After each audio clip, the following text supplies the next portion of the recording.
we love you anyway. You'll catch another one. We'll do this again sometime. Let me put this in here. Okay. There it is. http:// one word, .bivman.com.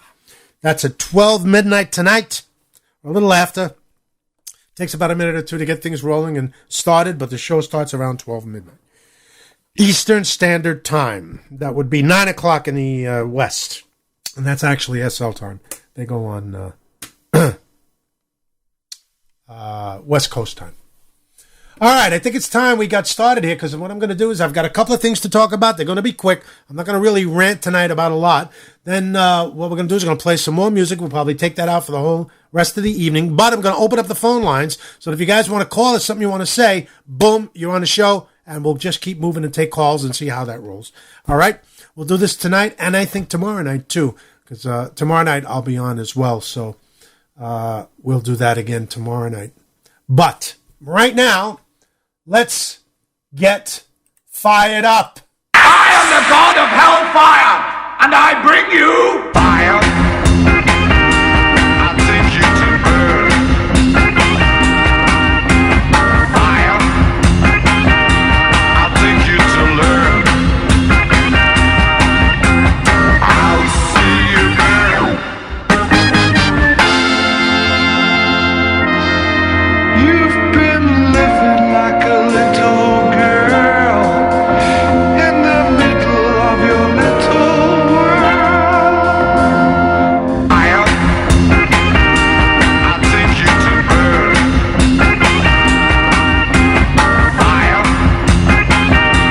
I'll take you to learn.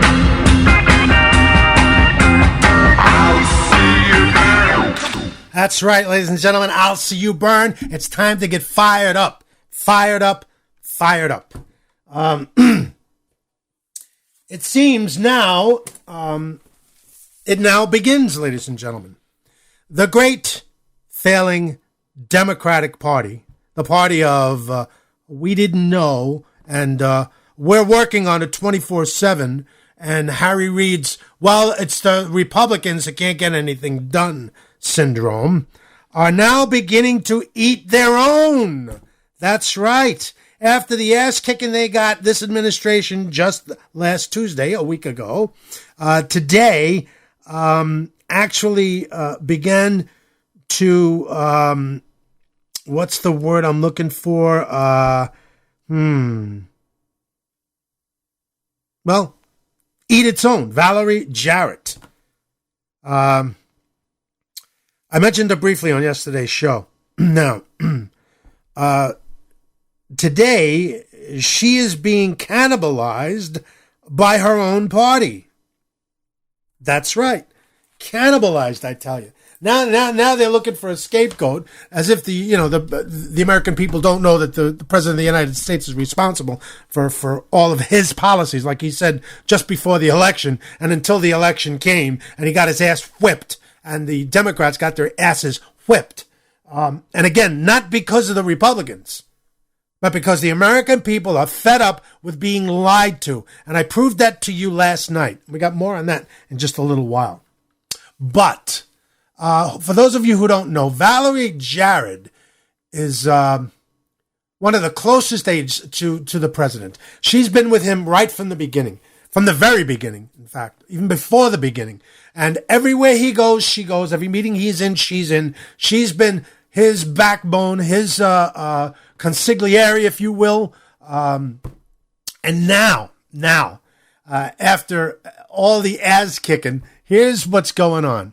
Okay, they're asking. I think they're asking for her head, because the heading on this article says firing offense. Valerie Jarrett is now scapegoat in chief, and MSNBC of all places is thinking that's the Obama network. Yeah, it is, I think. Well, here it is. The media have identified the problem with the Obama presidency and want her tarred and feathered, or just fired, or sidelined, or maybe giving her ambassadorship from a faraway land. Her name is Valerie Jarrett, that's right. White House aide and longtime Chicago pal of Barack and Michelle Obama, has been a target roughly from the day she stepped foot in Washington. But now, in the wake of the Democrats' midterm wipeout, the press is really unloading on her. She has become the scapegoat in chief. The nation that a single staff person is responsible for Let me do that again. The notion that a single staff person is responsible for most of the administration's shortcomings over the past 6 years is rather far-fetched, whether it's Obamacare or the VA or immigration or ISIS or Syria. It's the president who is making the decisions and selling them. If the principal problem, as the president told Bob Schiffer on Face the Nation, was a failure to adequately communicate his policies, then the man with the bully pulpit must take most of the blame. But the press, the press that and I'm getting off the article at this point in time. The press that loved this man, that watched him walk on water. The press who got chills down their leg when this man spoke, now has a shake-up mentality. All major political defeats must be followed by some kind of house cleaning, and reporters are getting tired of the storyline about Obama essentially brushing off the debacle. So the journalistic knives are out for Jarrett. It's not hard to understand why. As a personal pal, Jarrett is easy to cast as the embodiment of the insularity of the White House. As the president's protector, she has a track record of ticking off other administration officials. At the same time, Jarrett has no public success attached to her name. And when she's on television, she appears a rather robotic defender of her boss. Although I'm told it's coincidence, it's striking that Politico and the New Republic have both published tough pieces on Jarrett at roughly the same time. And these arguments brought a vigorous defense from Mika Brzezinski, with the Morning Joe co-host calling the attacks sexist. More on that in a moment. White House officials believe that the Politico essay has undertones of sexism, given that no questions are being raised about male advisors in similar, far-reaching roles. The officials also see the criticism as providing a skewed view of Jarrett's role, which includes outreach to state and local officials and advocacy groups. She's hardly the only insider who offers advice outside her official duties. In this view, and keeps her friendship with the first couple separate. Now, the New Republic story by Norm Schreiber vacuums up the internal snipings, without names attached, of course. One aide calls her influence pretty toxic. Another says she's regarded as a spy. The story details how Eric Holder's visit to Ferguson was decided by three people: the president, the attorney general, and that's right, Valerie Jarrett, while vacationing on Martha's Vineyard. Jarrett also, quote, has an outsized say on ambassadorships and judgeships. She helps determine who gets invited to the First Lady's box for the State of the Union, who attends state dinners and bill signing ceremonies, and who sits where at any of the above. She has placed friends and former employees in important positions across the administration. She can be my person over there, unquote, is a common refrain. Well, not surprisingly, all this influence has won Jarrett legions of detractors. They complain that she has too much control over who sees the president, that she skews his decision-making with her after-hours visits, that she is an incorrigible yes woman, that she has, in fact, become the chief architect of his very prominent and occasionally suffocating bubble, unquote.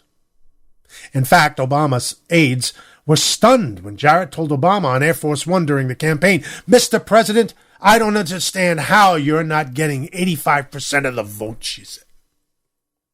The New Republic paints Valerie as the Barack whisperer, saying, quote, there is still a basic unknowability about him, a puzzling gap between his talents and the public's enthusiasm for his years in office. No wonder Jarrett inspires such fervid theorizing.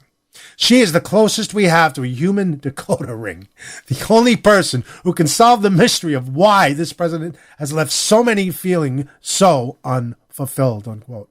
The Political story by Carol Felsenthal carries the subtle headline, Fire Valerie Jarrett, in quotes. Now, this article goes on and on and on and on and on for a little while, but I want to get quickly to the part about MSNBC. It says, now to MSNBC's Mika, who admits her defense of Jarrett is in part personal. She says, quote, yes, Valerie and I have a friendship, and despite this personal relationship, I am never reluctant to cover her in the news. Quote, would these criticisms be leveled at men like John Podesta or Dan Pfeiffer? They work closely with the president. In fact, Ms. Jarrett was out of commission for the most important stretch of the campaign because of a serious medical procedure on her spine. So why is Valerie the focus of these ridiculous attacks, she said. Quote, unquote, perhaps it is because she is a woman. Well, conceding that the Political author is a woman, Brzezinski says that whether the attacks come from women or men in the media, it does seem that strong female advisors who are close to the president become the focus of the most hostile and chatty criticism. So what's basically happening here, and this was written by Howard Kurtz, who is a Fox News analyst and the host of Media Buzz, Sundays 11 a.m. to 5 p.m. Eastern. He's pretty tough on these people. I think this gentleman is a little left. I'm not sure, though. But he calls it as he sees it. But what's happening is exactly what I told you. They're starting to eat their own, ladies and gentlemen, because now they've got to have somebody to blame, because they can't blame the prince. No, he's walked on water. He can't, he stood before the columns of the people, and during the campaign when he won his presidency, the thousands upon thousands of people who stood before the white columns as he spoke and told how he was going to be this great healer of this country and bring everybody together and be such a transparent president. How's it working out for you? See where I'm going with this? So now, because they can't face the fact that everything they've tried to do has failed, every single thing has failed, now they've got to up somebody for, what's the word I'm looking for? Oh, sacrifice. Yeah, that's it. Sacrifice. So there you have it, ladies and gentlemen. Valerie Jarrett. Well, thank you there, Apocalypse. tinyurl.com. Wow. All right, so we got another one. Okay, I see what we're doing here. All right, there it goes. See ya. Wouldn't want to be ya. But anyway. Yeah, you're right, Apocalypse. Let's see. I want to go into the chat room to see what's going on here. Apocalypse says they will complain about Bush till they're blue in the face, but when it comes to Obama, he's like some sort of sacred cow that cannot be criticized. Lord help this country if we get Hillary, who is much of a war hawk than Obama. Interesting. Let's see. Aaron, the old GOP blue bloods need throwing in the same mass grave as the Dems. You may be right about that, but they're our only hope, Aaron. Hillary is running on ovaries alone.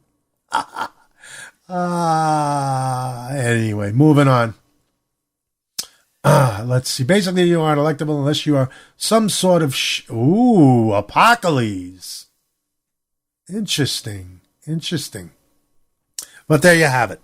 So, they're beginning to eat their own. They're imploding as a party. I hope it continues, is all I can say. Harry Reid is no more. He's got a little less than a month and a half, or just about a month and a half to go until they kick his ass out of the Senate. Well, I just wish I could be there, just to watch him turn over the power to the Republicans, or watch his face.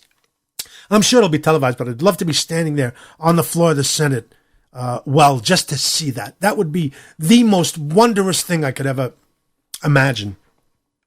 For now, anyway. As politics goes, anyway. You...